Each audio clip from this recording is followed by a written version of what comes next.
Vatanımdan bolsam sürgün, doğduk yerden göçeler.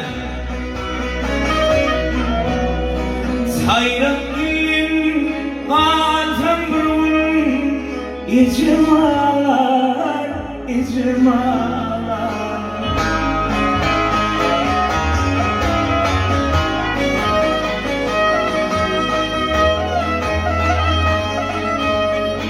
Seni dirdim sürse hüküm, alatını çeken ağlar.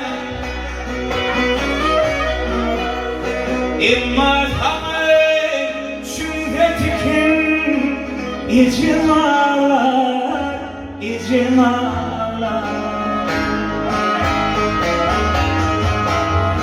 İmma tamay şüphetikin icmalar, icmalar.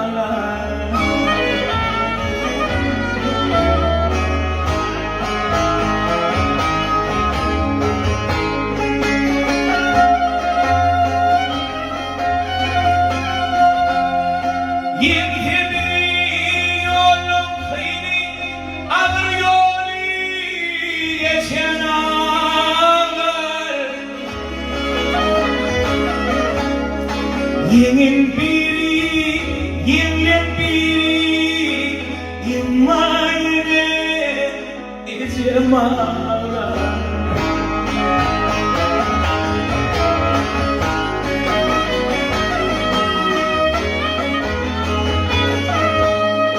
Vadesinden dön solvay, ver yaşını içken ağlar.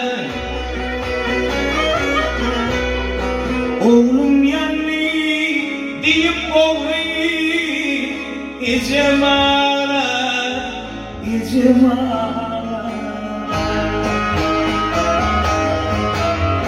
Oğlum yanlı deyip oğlayı, icmalar, icmalar.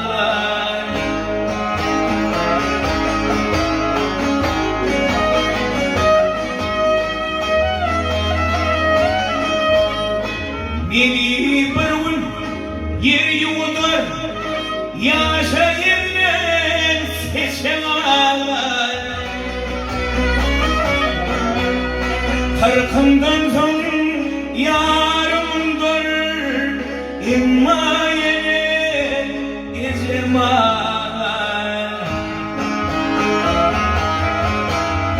Kırkımdan son yarımdır, immayene icmalar, icmalar,